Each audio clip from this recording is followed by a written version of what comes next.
granniopteryx, she knows the truth, she's linking every link.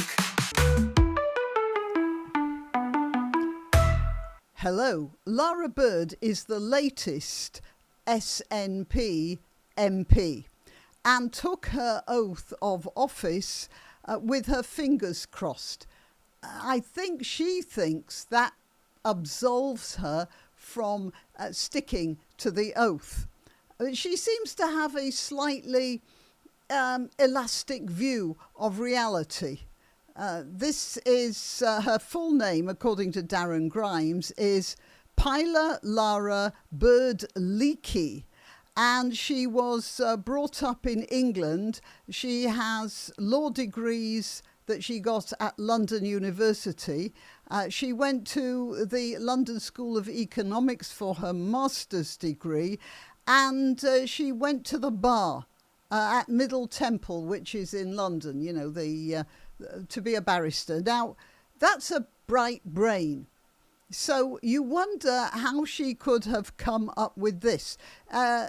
First of all, Darren Grimes points out the difference in her accent. I'm going to be talking about that in a minute. But listen to what she's saying here before she became a National Party MP. And this is what she said.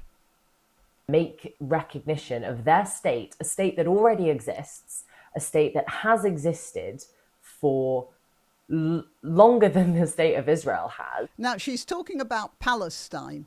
There was never a state of Palestine, ever.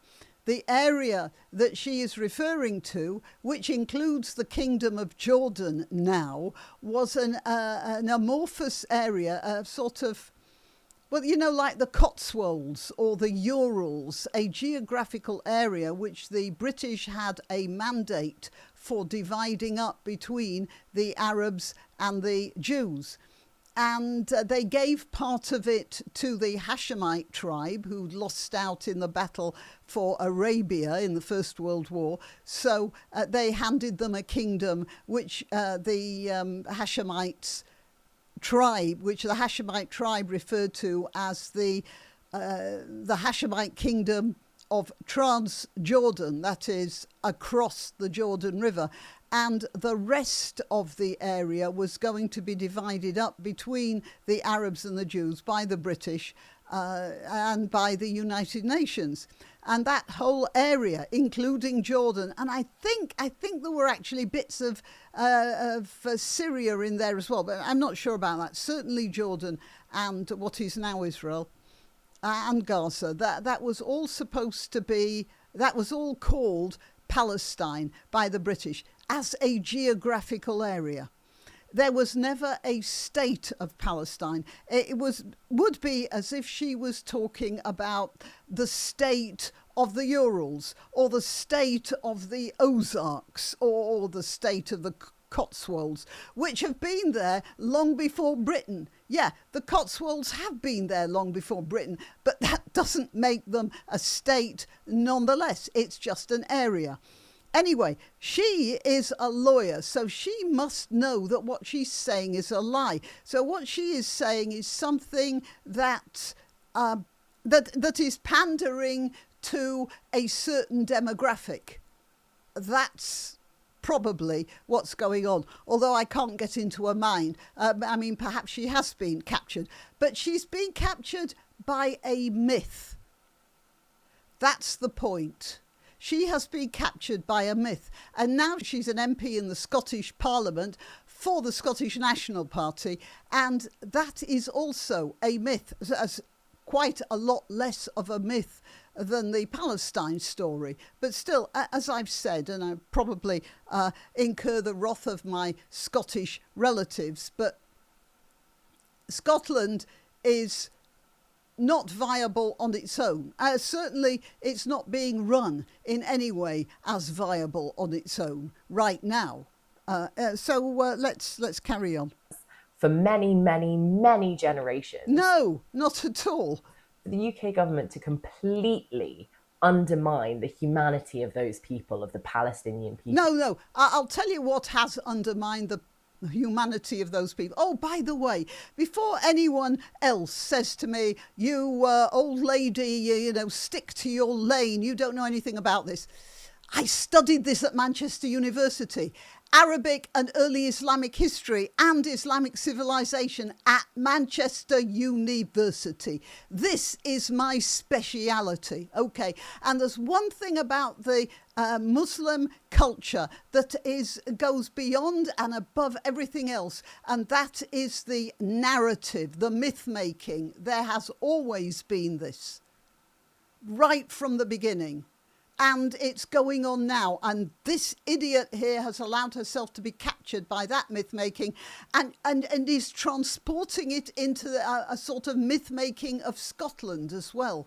That's basically what's going on.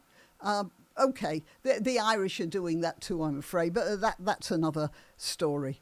So to get back to the humanity of the Palestinians, what's undermining their humanity is the fact that most of them appear to be acting like animals.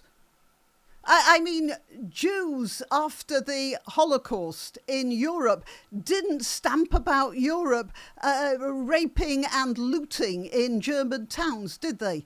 And they had been treated far worse than the Palestinians were ever treated. And yet the horrors that it's still echoing in my mind, the horrors that went on after October the 7th. But that's by no means the only atrocity that those guys have committed. And yet, not even only to Jews, by the way, to each other as well.